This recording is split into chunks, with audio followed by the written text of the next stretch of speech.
Hey guys, so this is a universal remote.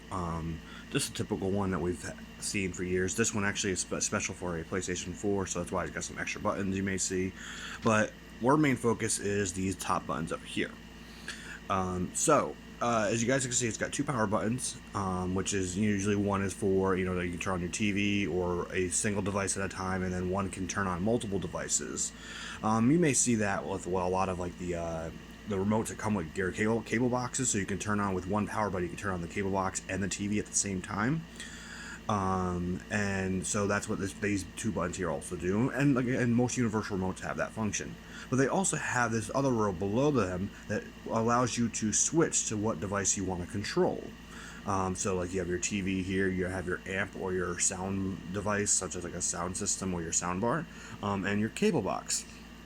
So if you wanted to control your TV, you'd hit the TV, and then the whole entire remote here works for the TV.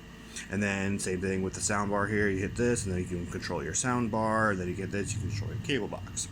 So that's a typical universal remote. We've seen that for years.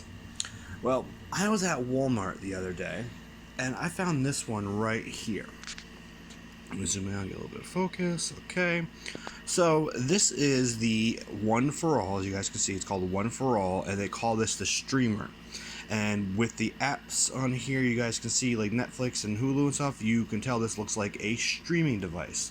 So streaming devices are popular now. We all watch stuff. We have a Fire Stick, we have a Roku, Android TV, Apple TV, whatever it is. That's the new means of how we've been watching a lot of stuff nowadays. So they updated a universal remote to work on streaming devices as well. So this one again looks like the one for the Fire Stick or Roku. Is also a universal remote to control your TV and your DVD player or whatever other device. But as you guys can see, like in the previous remote I showed you, there's no way to switch between controlling them. Each to control your TV, to control your cable, your sound. Well, that's because this actually has a learning function. So you can actually set it to where any of these buttons can control a specific device. So what I mean by it is up here, you see there's a power button, and then this little button right here, I actually have it set for an input. It looks like an input swap. And I have these two buttons here set to control my TV only. And then this power button right here turned on my sound bar. And then I have these buttons here that you guys can see. They look like like a Android buttons, like the home and back. And then this directional here with the OK, that all controls my streaming device. Now, I don't have three power buttons on this, so I made this play pause a power button to turn on my streaming device. And then below here, you guys see the volume controls right here, and then I have a plus or minus, and these buttons are set for my sound bar.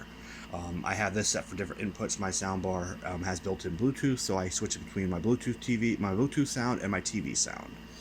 So that is just like one of the coolest functions about this. Also, you get a little light that turns on, and you actually can change the color of that light to whatever color that you like. I actually have it set mine to red, and so what that means is I don't have to worry about switching inputs. I don't have to hit a button on top to switch the control device.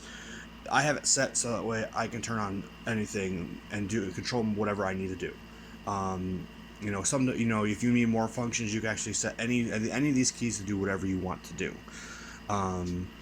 So let me show you what I mean. So let's go up to the TV here.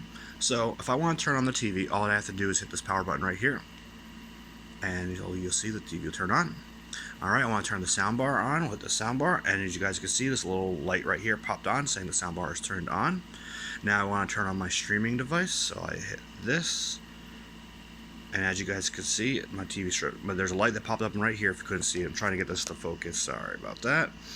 And as you guys can see, I have my streaming device. I use an Android TV. It's similar to the Fire Stick, but it should work that way. As you guys can see, I am controlling my Android TV with the directional arrows. If I want to go into, like, let's say the Netflix, you can go here. And then if I want to go home, I can go back. So that's controlling everything on that. Now, on my streaming device. So if I want to raise the volume, it's not going to raise the volume in the streaming device. It's actually going to raise the volume on the soundbar. And if you look right here, you'll see the lights move as I'm raising and lowering the volume. As you guys can see, the lights blinking. It's going all the way up. It's going up, and then I can go back down, and it goes down. And then if I want to switch inputs on the TV, all that I have to do is hit here, and it will switch the inputs on the TV itself. Now it's not going to switch the inputs on the soundbar, but it will switch the inputs on the TV only. So let's go through that. You can switch through that. As you guys can see, sorry with the sunlight, but you guys can see I am rotating through all my inputs on my TV, and I don't have to switch to hit TV to control the TV. I don't have to switch to anything like that. So that's what I mean by that. So it's like really cool. I've got this. I found this at Walmart, and it only cost me $16, so it's not bad. So if you guys are looking for a new remote, I definitely recommend checking this out. If you guys have any questions, feel free to comment down below or send me a message on my Facebook page, and I will see you guys in the next video. Bye.